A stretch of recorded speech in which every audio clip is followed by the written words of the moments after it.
Good morning everybody students. सभी प्यारे विद्यार्थियों को नमस्कार, सुप्रभात, सत श्री अकाल वगैरह वगैरह। आज प्यारे विद्यार्थियों अपन जिस विषय की चर्चा कर रहे हैं उसी में कंटिन्यू अपन राजनीतिक विज्ञान का एक बेहतरीन और एक महत्वपूर्ण टॉपिक की चर्चा कर रहे थे। महत्वपूर्ण विचारधाराओं में पहली विचारधारा जिसकी चर्चा कर रहे हैं वो है आपकी लिबरलिज्म यानी उदारवाद। इसका हमने उदारवाद में थोड़ा सा बिंदु अपन पढ़ चुके हैं, जिसमें अपन ने उदारवाद का क्या समझा है, उदारवाद का अर्थ समझा है, लीवर शब्द से बना है, इसकी परिभाषा देखी है कि वास्तव में परिभाषा क्या है, और उदारवाद की कुछ विशेषताएं थी, वो विशेषताएं अपन ने देखी हैं, यानी प्रकृति इसकी देखी है। अब प्यारे विद्यार्थियों, अर्थ हो गया, परिभाषा हो गई, प्रकृति हो गई। आज अपन पढ़ेंगे उदारवाद के प्रकार, टाइप्स ऑफ लिबरलिज्म। तो उदारवाद के हम प्रकारों की चर्चा करेंगे, वो उदारवाद के जो प्रकार हैं उन प्रकारों की चर्चा करेंगे, और लास्ट में हम निष्कर्ष में इसका एक मूल्यांकन सा भी देखेंगे। तो दोनों पक्षों को देखेंगे, उदारवाद के एक सकारात्मक पक्ष और एक नकारात्मक पक्ष में, एक तो परंपरागत और एक आधुनिक उदारवाद। ये दोनों उदारवाद हैं। इन दोनों उदारवादियों की विशेषताएं भी देखेंगे कि परंपरागत उदारवाद किसकी बात करता है और आधुनिक उदारवाद किस बात की बल देता है, और दोनों की आपस में क्या क्या विशेषताएं हैं। प्यारे विद्यार्थियों, इन विशेषताओं को मैं आप बेहतरीन तरीके से समझाने का प्रयास कर रहा हूं। आप थोड़ा सा एकाग्र होके बैठेंगे और ध्यान से देखेंगे वीडियो को। देखो प्यारे विद्यार्थियों, उदारवाद के दो प्रकारों की मैं बात करना चाहता हूं। उदारवाद के दो प्रकार हैं। कितने हैं? दो प्रकार हैं। एक तो उदारवाद है परंपरागत उदारवाद। कौन सा है? परंपरागत उदारवाद। परंपरागत उदारवाद है। और एक उदारवाद है, वो कौन सा उदारवाद है? आधुनिक उदारवाद। आधुनिक उदारवाद है। इन दोनों का अलग अलग नामों से भी जाना जाता है। परंपरागत उदारवाद को अपन शास्त्रीय उदारवाद भी बोल सकते हैं। शास्त्रीय उदारवाद। इसी उदारवाद को हम चीर सम्मत उदारवाद भी बोल सकते हैं, और हम इसे नकारात्मक उदारवाद भी बोल सकते हैं। नकारात्मक उदारवाद भी बोल सकते हैं, और हम इसे उदांत उदारवाद भी बोल सकते हैं। उदांत उदारवाद, ये इसी के नाम है प्यारे विद्यार्थियों, परंपरागत उदारवाद के ही नाम है। जबकि हम आधुनिक उदारवाद की बात करें तो उसको सकारात्मक उदारवाद के नाम से जाना जाता है। सकारात्मक उदारवाद के नाम से जाना जाता है। तो मैंने दोनों के नाम बताए। परंपरागत उदारवाद के दो चार नाम अधिक हैं, क्योंकि इसे शास्त्रीय उदारवाद, चीर सम्मत उदारवाद, नकारात्मक उदारवाद और उदांत उदारवाद भी कहा जाता है। तो प्यारे विद्यार्थियों, दोनों ध्यान रखने हैं।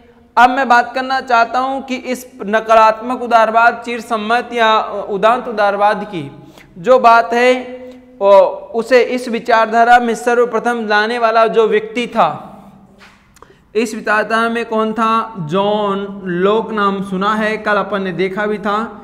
जॉन लॉक इसको लाने वाला क्या है? प्रथम विचारक है, और इसलिए जॉन लॉक को उदारवाद का जनक कहा जाता है। परंपरागत उदारवाद व्यक्ति की व्यक्तिगत स्वतंत्रता, सीमित राज्य मुक्ति, व्यापार का समर्थन कर पूंजीवाद का समर्थन करता है। राज्य को एक आवश्यक बुराई मानता है, जिसके कारण इसे नकारात्मक उदारवाद भी कहते हैं। ये उदारवाद के समय की बात करूं तो 17वीं और 18वीं सदी में था प्यारे विद्यार्थियों, जबकि आधुनिक उदारवाद 19वीं शताब्दी में जीवित है, यानी इसको 19वीं शताब्दी का मानेंगे। और इसी में जो परंपरागत उदारवाद है, इसके अन्य समर्थक हैं Hobbes, Hume, Smith, Spencer, Paine और अमेरिकी की घोषणा और फ्रांस की क्रांति। और भी विचारक हैं, जॉन लॉक है, हॉब्स है, स्मिथ है, स्पेंसर है, स्पेन है, यूएसए क्रांति है, फ्रांस की क्रांति है, ये इसके क्या हैं, समर्थक हैं प्यारे विद्यार्थियों। यानी इसकी जो बात करते हैं वो ये विचारक इसकी बात करते हैं। जबकि अगर मैं बात करूं आधुनिक उदारवाद की, तो आधुनिक उदारवाद में सकारात्मक उदारवाद के नाम से जाना ही जाता है और इसी के साथ साथ इसको पूंजीपतियों का पोषक भी माना जाता है। हालांकि ये पूंजीपति वर्ग का समर्थक हैं, ये पूंजीपतियों का पोषक भी मानते हैं। और इसकी बात करूं कि आधुनिक उदारवाद जो 19वीं शताब्दी में पनपा, उसने परंपरागत उदारवाद की सरकार की गरीब के कल्याण की प्रतिबद्ध नहीं थी, जिसके कारण मार्क्सवाद और साम्यवाद का जन्म हुआ। इन दोनों विचारधाराओं ने अपने अस्तित्व पर आए संकट के डर से उदारवाद ने लोक कल्याणकारी राज्य का समर्थन किया और निजी संपत्ति पर अंकुश लगाने वे पूंजीपतियों पर कर लगाने की वकालत की। जॉन स्टुअर्ट मिल ने उदारवाद को सकारात्मक स्वरूप में क्या किया, प्रस्तुत किया। यानी इसको लाने वाला, जो सकारात्मक उदारवाद को लाने वाला था, वो जेएस मिल था। जॉन स्टुअर्ट मिल ने इसका उदय हुआ और इसी के साथ अन्य जो विचारक हैं वो विचारक हैं जिसने प्रस्तुत किया कि राज्य को आवश्यक अच्छा ही माना। और T H Green, Laski, MacIver, Hobhouse, T H Green, Hobhouse, MacIver, ये विचारक हैं जिन्होंने इसको प्रतिपादित किया है। और एक है लास्की, इसने भी प्रस्तुत रखा है कि ये वास्तव में ये उदारवादी हैं, वो आधुनिक उदारवाद की बात करते हैं। दोनों में अंतर सा है, क्योंकि अंतर इस बात को लेकर है प्यारे विद्यार्थियों, जिसमें कहा जाता है कि इसने परंपरागत उदारवाद में पूंजीवाद को पोषित किया, जिसके कारण समाज में दो वर्ग हो गए। क्योंकि इसने जब पूंजीपतियों का समर्थन किया परंपरागत ने, तो मजदूरों का क्या हो गया, शोषण हो गया और दो वर्गों में ये विभाजित हो गए। जैसे ही उसके बाद यानी परंपरागत उदारवाद में हुआ क्या, इसने पूंजीपति का समर्थन किया तो यहाँ पर दो वर्ग बन गए, एक अमीर वर्ग और एक कौन सा हो गया, मजदूर वर्ग बन गया। अब इसके कारण यहाँ पर द्विधा भाव हो गए, लोग इस विचारधारा को नहीं मान रहे थे, इसलिए यहाँ पर एक विचारधारा पनपी, वो मार्क्सवाद हुई और एक साम्यवाद हुई। फिर बाद में जेएस मिल आया और जॉन स्टुअर्ट मिल ने एक नया ही उदारवाद दिया, वो सकारात्मक या आधुनिक उदारवाद का समर्थन करता है। तो जेएस मिल इसको लेकर आते हैं और सरकार गरीबों कल्याण के प्रतिबद्ध नहीं थी, जिसके कारण ये दो आए। इन विचारधाराओं के अस्तित्व आए संकट के डर से उदारवाद ने लोक कल्याणकारी राज्य का समर्थन किया और निजी संपत्ति का अंकुश लगाने और पूंजीपतियों में कर लगाने की वकालत भी कर दी। तो जब इसने इस विचारधारा में ये वर्ग हो गए और दो नई विचारधारा आई, तो इसने भी अपने आप में क्या कर लिया, सुधार कर लिया। सुधार के लिए इसने पूंजीपतियों पर क्या करना शुरू कर दिया, पूंजीपतियों पर कर यानी टैक्स लगाना क्या कर दिया, शुरू कर दिया। जब इसने कहा कि वास्तव में ऐसा वर्ग नहीं होना चाहिए, तो पूंजीपति पर टैक्स लगकर मजदूरों को क्या मिलना चाहिए, वो इनकम मिलना चाहिए, उनके विकास के कार्य होने चाहिए। तो वास्तव में ये विचारधारा भी एक अच्छी विचारधारा है, सकारात्मक विचारधारा है। तो ये आपको जरूर ध्यान रखना है, दोनों विचारधाराओं में क्या अंतर है। ठीक है प्यारे विद्यार्थियों, ये राज्य को बुराई मानती है, ये राज्य को अच्छाई भी मानती है।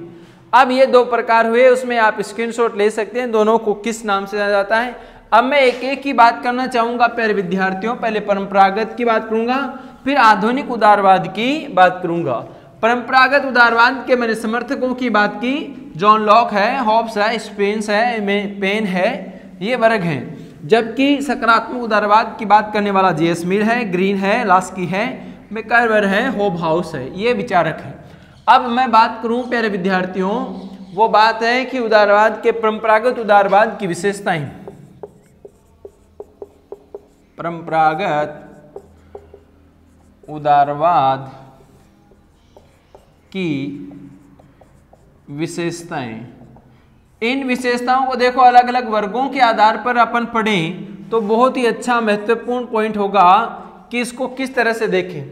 देखो उसकी विशेषताएं हैं, सबसे पहले मैं इसको वर्गों में बांट दूं। इसकी विशेषताओं को अगर मैं कुछ बातों को दार्शनिक रूप से देखूं, कुछ बातों को राजनीतिक रूप से देखूं, कुछ बातों को सामाजिक, कुछ आर्थिक, तो इसको मैं अलग अलग रूपों से देख सकता हूं। एक तो दार्शनिक रूप से, एक राजनीतिक रूप से, एक सामाजिक रूप से और एक आर्थिक रूप से। इन चारों तत्वों के आधार पर इसकी विशेषताओं को देखूं तो सबसे पहले मैं दार्शनिक विशेषता की बात कर रहा हूं प्यारे विद्यार्थियों। नंबर ए, दार्शनिक विशेषताएं कौन कौन सी हैं? दार्शनिक विशेषताएं। अब मैं दार्शनिक विशेषताओं की मैं बात करूं तो पहला पॉइंट बनता है यहां पर, वो ये बनता है कि ये व्यक्तिवाद पर क्या देता है? बल देता है। व्यक्तिवाद पर बल देना, तो कहने का मतलब है कि जो ये परंपरागत उदारवाद है वो पहली बात व्यक्तिवाद पर बल देता है, व्यक्ति को अधिक महत्व देता है। किसको देता है? व्यक्ति को क्या देना? अधिक महत्व देना, ये व्यक्तिवाद पर बल देना है। दूसरी में बात करूं प्यारे विद्यार्थियों, यहां पर दार्शनिक की बात है मनुष्य को विवेकशील व अच्छा प्राणी मानना। मनुष्य को विवेकशील व अच्छा प्राणी मानना, दूसरा पॉइंट। तीसरी में बात करूं प्यारे विद्यार्थियों, मनुष्य के प्राकृतिक अधिकारों में विश्वास। मनुष्य के प्राकृतिक अधिकारों में विश्वास, ये पॉइंट बनता है मनुष्य के प्राकृतिक अधिकारों में क्या होता है? विश्वास है। तो ये भी विशेषता है, बड़ी ही दार्शनिक विशेषता है कि मनुष्य को विवेकशील मानना, उसके अधिकारों की क्या करता है? रक्षा की बात करता है। और है व्यक्तियों की आध्यात्मिक समानता में विश्वास। व्यक्तियों की आध्यात्मिक समानता में विश्वास। देखो प्यारे विद्यार्थियों, मनुष्यों की आध्यात्मिकता में विश्वास। वास्तव में कुछ लोग जो ऐसे आध्यात्मिक बातों की बात करते हैं प्यारे विद्यार्थियों, तो परंपरागत उदारवाद वास्तव में आध्यात्मिक प्रवृत्ति में क्या रखता है? विश्वास रखता है। तो ये दार्शनिक पॉइंट बनता है, व्यक्तिवाद की विशेषता बनता है। व्यक्तियों की स्वतंत्र इच्छा में क्या रखता है? विश्वास। व्यक्तियों की स्वतंत्र इच्छा में विश्वास। व्यक्तियों की स्वतंत्र इच्छा में क्या रखता है? विश्वास रखता है। तो कहने का मतलब है कि ये इसकी दार्शनिक विशेषताएं हैं। व्यक्तिवाद पर बल देना, मनुष्य की विवेकशीलता, अच्छा प्राणी मानना, मनुष्य के प्राकृतिक अधिकारों में विश्वास रखना, मनुष्य की आध्यात्मिकता में विश्वास रखना, और है व्यक्ति की स्वतंत्र इच्छा में क्या करना? विश्वास रखना। ये पॉइंट हैं प्यारे विद्यार्थियों, ये परंपरागत उदारवाद की बात करते हैं। और ये बिंदुओं के आधार पर अपन कह सकते हैं कि वास्तव में ये उदारवाद है वो बहुत ही अच्छा उदारवाद है जिसकी अपन बातें कर रहे हैं। ये दार्शनिक विशेषता की बात की है अपन ने प्यारे विद्यार्थियों। ये इसका आप स्क्रीनशॉट भी ले सकते हैं और इसका मनन भी कर सकते हैं कि वास्तव में जो परंपरागत उदारवाद है उसकी क्या विशेषता आपको नजर आती है। तो एक तो व्यक्तिवाद है, व्यक्तिवादियों की इच्छा पर बल देना है, इसका कार्य है। और एक है मनुष्य को विवेकशील प्राणी मानना, बहुत अच्छा प्राणी मानता है कि मनुष्य वास्तव में सद्गुणी है और एक अच्छा प्राणी है। राज्य का निर्माण भी किससे होता है? व्यक्ति की सोच और समझ के आधार पर ही क्या होता है? इस राज्य का निर्माण होता है। इसने राज्य को बनाया था, परंपरागत उदारवाद ने राज्य को बनाया था, कहा था एक समझौता होगा और समझौते के बाद ये क्या बना है? राज्य बना है। लेकिन फिर बाद में चेंज होगा, दोनों में कंपेरिजन करेंगे हम परंपरागत और आधुनिक में तो ध्यान पड़ेगा। दूसरी है मनुष्य को प्राकृतिक अधिकार है, तो उसकी चर्चा की है इसने कहा कि मनुष्य के जो पास अधिकार हैं वो आपस में मिले होते हैं, उसको मिलने भी चाहिए। ये अधिकार उसको प्राप्त होने ही चाहिए, प्राकृतिक अधिकार होते हैं। जैसे जॉन लॉक ने प्राकृतिक अधिकारों की बात की और उसने कहा थी LLP यानी लाइफ, लिबर्टी और प्रॉपर्टी, ठीक है, जीवन का, स्वतंत्रता का और संपत्ति का अधिकार होना ही चाहिए, ये कहा था। तो इसका समर्थन करता है। मनुष्य की आध्यात्मिक प्रवृत्तियों में विश्वास की यानी नैतिकता की, आध्यात्मिक यानी लगान की, ईश्वर के प्रति भक्ति भाव की बात करता है, तो वास्तव में जब ऐसा करता है तो ये दार्शनिक प्रवृत्ति हमें दिखाई देती है। एक है व्यक्ति की स्वतंत्र इच्छा में विश्वास। व्यक्ति को स्वतंत्र छोड़ दो, यानी ओपनली कर दो, तो वो अच्छा कार्य करेगा, स्वतंत्र रूप से सोचेगा, अपना संपूर्ण सर्वांगीण विकास भी कार्य करेगा। तो ये सारी विशेषताएं क्या नजर आती हैं प्यारे विद्यार्थियों? ये वास्तव में परंपरागत उदारवाद की ये दार्शनिक विशेषताएं हैं। कौन सी विशेषताएं हैं? ये दार्शनिक विशेषताएं अपन को नजर आती हैं। अब ये तो दार्शनिक विशेषता हुई। अब मैं बात करूंगा प्यारे विद्यार्थियों, वो विशेषता कौन सी हो जाएगी? वो हो जाएगी राजनीतिक विशेषताएं।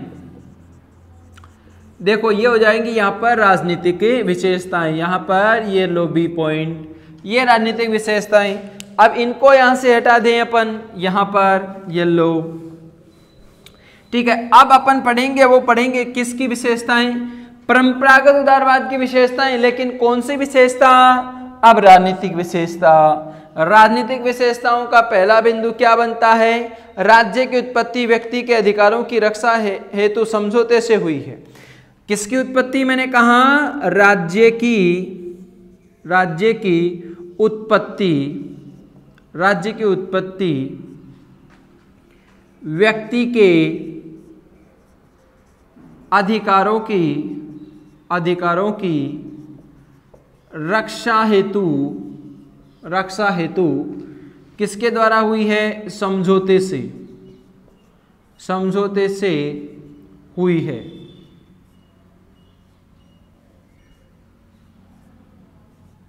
ये लो, इसका मतलब समझौते से हुई है, समझौते का परिणाम है। तो राज्य की उत्पत्ति हुई है व्यक्ति के अधिकारों की रक्षा के लिए, और ये समझौते के द्वारा राज्य की क्या हुई है? उत्पत्ति हुई है। बिल्कुल स्पष्ट परिभाषा आती है, और ये पॉइंट राजनीतिक विशेषताओं का बनता है। व्यक्ति को राज्य का विरोध करने का अधिकार भी है। दूसरा है व्यक्ति को राज्य का विरोध करने का क्या है? अधिकार है। कहने का मतलब है व्यक्ति को राज्य का विरोध करने का क्या है? अधिकार है। कहीं ना कहीं व्यक्ति का अगर प्राकृतिक अधिकारों की रक्षा नहीं होती या फिर उसके साथ भेदभाव होता है, तो वो व्यक्ति उस राज्य का क्या कर सकता है भाई? विरोध कर सकता है। विरोध प्रकट करने का जो अधिकार है वो राजनीतिक अधिकार है। कानून का आधार विवेक होता है, और जो कानून बने होते हैं, कानून का आधार क्या होता है? विवेक होता है। विवेक होता है, यानी कानून किस रूप में बने होते हैं? वास्तव में विवेक के आधार पर ही कानूनों का क्या होता है? निर्माण होता है। तो कानूनों का आधार विवेक होता है, ज्ञान होता है, समझ होती है प्यारे विद्यार्थियों। उनका आधार जो बेस होता है वो विवेक है। और उदारवाद हमेशा विवेक की बात करता है, मनुष्य को विवेकशील प्राणी मानता भी है। तो ये भी एक क्या बनती है उसकी राजनीतिक विशेषता। राज्य आवश्यक बुराई है, ये भी कहा था। राज्य एक आवश्यक बुराई है, यानी राज्य को बुराई मानता है लेकिन आवश्यक बुराई मानता है, क्योंकि राज्य के बिना हम रह नहीं सकते। राज्य के बिना हम रह नहीं सकते, लेकिन राज्य कार्य क्या करता है? बुराई के करता है। क्यों करता है? कि बार बार किसी के कार्यों में क्या करता है? हस्तक्षेप करता है। लेकिन हम राज्य के बिना रह नहीं सकते, इसलिए उसको बनाए रखना है। इसलिए राज्य को एक आवश्यक बुराई भी मानता है। सीमित सरकार को सर्वोत्तम माना है। सीमित सरकार को सर्वोत्तम माना है। कल अपन यानी पिछले वीडियो में उदारवाद की विशेषता की थी, उसमें पॉइंट बना था सीमित सरकार का समर्थन। कहने का मतलब है कि सरकार जो कार्य करे वो सीमित करे, कम से कम व्यक्ति के कार्यों में हस्तक्षेप करे। यानी जितना कम हस्तक्षेप करेगी वो सरकार उतनी ही क्या होगी? अच्छी होगी। ये उदारवाद की क्या थी, विशेषता थी। अब यहाँ पर भी अपन राजनीतिक विशेषताओं की बात कर रहे हैं एक एक, तो यहाँ पर ये विशेषता बनती है कि सीमित सरकार को क्या मानता है, उदारवाद, और कौन सा परंपरागत उदारवाद सर्वोच्च मानता है। तो प्यारे विद्यार्थियों, इनका स्क्रीनशॉट भी आप ले सकते हैं। ये राजनीतिक विशेषताओं की अपन ने चर्चा की। तो यहाँ पर आप राज्य की उत्पत्ति व्यक्ति के अधिकारों की रक्षा के लिए हुई है, ये बड़ा ही महत्वपूर्ण पॉइंट बन रहा है यहाँ पर। दूसरा, व्यक्ति को राज्य का विरोध करने का क्या देता है, अधिकार भी देता है। कानून का आधार क्या है, विवेक होता है। राज्य एक आवश्यक क्या माना है, बुराई माना है। और सीमित सरकार को क्या माना है, सर्वोत्तम माना है। ये इतनी सारी बातें क्या बताई हैं, जो आपको बताई हैं, वो सारी की सारी क्या हैं, ये विशेषताएं हैं। तो अपन ने दो बातें बता ली, एक दार्शनिक विशेषता, एक राजनीतिक विशेषता। तो ये 5 पॉइंट हैं। एक तो राज्य की उत्पत्ति व्यक्ति के अधिकारों की आधार पर हुई है और समझौते के द्वारा राज्य का निर्माण ही हुआ है। व्यक्ति राज्य को विरोध करने का अधिकार भी देता है कि आप उसके खिलाफ क्या कर सकते हैं, विरोध भी कर सकते हैं। और कानून सर्वोच्च है, लेकिन उनका आधार क्या है, विवेक है। और राज्य एक आवश्यक बुराई है और सीमित सरकार होनी चाहिए जो कम से कम क्या करे, हस्तक्षेप करे। ये आपके राजनीतिक अधिकार हो गए। अब मैं बात करूंगा सामाजिक आधार पर, उसकी विशेषताएं किस आधार पर, यानी सामाजिक विशेषता नंबर सी, सामाजिक विशेषताएं। सामाजिक विशेषताओं को भी अपन एक दूसरे से देख लेते हैं। पहली विशेषता है वो सामाजिक विशेषता है कि समाज कृत्रिम संस्था है क्योंकि इसका निर्माण मनुष्य के द्वारा हुआ है। समाज कृत्रिम संस्था है। समाज क्या है, कृत्रिम संस्था है। क्यों, क्योंकि इसका निर्माण किसने किया है, मनुष्य ने किया है। क्योंकि इसका निर्माण किसने किया है, निर्माण मनुष्य ने किया है, मनुष्य ने किया है। कहने का मतलब है ये सरकार का निर्माण, जो समाज का निर्माण हुआ वो कृत्रिम संस्था है क्योंकि इसका निर्माण का जो कार्य है समझौते के द्वारा मनुष्य ने किया है, व्यक्तियों ने मिलकर किया है, इसलिए ये सामाजिक विशेषता है। दूसरा है समाज निर्माण का उद्देश्य व्यक्ति का हित करना है। समाज निर्माण का उद्देश्य, समाज निर्माण का उद्देश्य क्या है, मनुष्य का हित, उद्देश्य मनुष्य का हित करना है, हित करना है।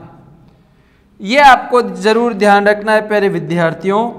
तीसरी मैं बात करूं यहां पर, वो सामाजिक विशेषता है व्यक्ति के हितों में ही समाज का हित संभव है। व्यक्ति के हितों में ही समाज का हित निहित है, समाज का हित निहित है, समाज का हित निहित है। तो प्यारे विद्यार्थियों, ये सामाजिक विशेषताएं हैं। परंपरागत उदारवाद ये कहता है कि समाज एक कृत्रिम संस्था है क्योंकि इसका निर्माण किसने किया है, मनुष्य ने किया है।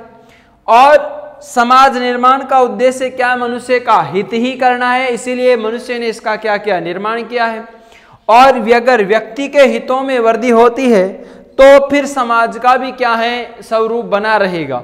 व्यक्ति के हितों का अगर उल्लंघन होता है तो वो राज्य को बना सकते हैं, तो राज्य के विरोध में भी अधिकार था, तो उसका हित निहित इसी में है कि वो व्यक्ति के हितों की क्या करे, रक्षा करे, इसलिए वो उसका भी अस्तित्व व्यक्तियों के आधार पर ही बना हुआ है, वरना वो विरोध करने का अधिकार भी रखते हैं। तो ये विशेषता परंपरागत उदारवाद की कौन सी विशेषता हुई, सामाजिक विशेषता हुई प्यारे विद्यार्थियों।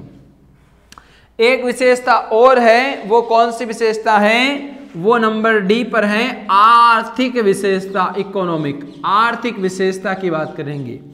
अब इसमें आप इसका भी स्क्रीनशॉट ले सकते हैं, इनको नोट डाउन भी कर सकते हैं। आपको पीडीएफ में एक साथ ही मैं इस पूरे लेसन के पीडीएफ दे दूंगा। एक है आर्थिक आधार पर मुक्त व्यापार का समर्थन। पहले विद्यार्थियों, पहली विशेषता है मुक्त व्यापार का, मुक्त व्यापार का समर्थन। कहने का मतलब है कि मुक्त व्यापार या स्वतंत्र, इस लिबरलिज्म शब्द में लिबर जो शब्द है उसका अर्थ ही क्या है? मुक्त, यानी स्वतंत्र। मुक्त व्यापार का इसने क्या किया है? समर्थन किया है। बिल्कुल आजाद या स्वतंत्र रूप से क्या करना चाहिए? व्यापार कर सकते हैं। पूंजीवादी व्यवस्था का क्या किया है? समर्थन।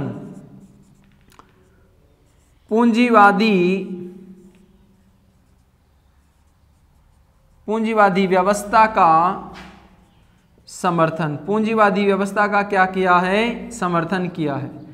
यह भी आपको ध्यान रखना है कि वास्तव में पूंजीवादी व्यवस्था का क्या किया? इसने समर्थन किया है। दूसरा पॉइंट बनता है वो पूंजीवादी व्यवस्था के समर्थन की बात करता है, ये ध्यान रखना है। तीसरे बिंदु की मैं बात करूं प्यारे विद्यार्थियों, तो निजी संपत्ति के अधिकारों को क्या देता है? मान्यता। निजी संपत्ति के अधिकारों को, निजी संपत्ति के अधिकारों को मान्यता। निजी संपत्ति के अधिकारों को क्या देता है? मान्यता देता है। वास्तव में मैंने कहा था कि निजी संपत्ति के अधिकारों की क्या देता है? मान्यता देता ही देता है।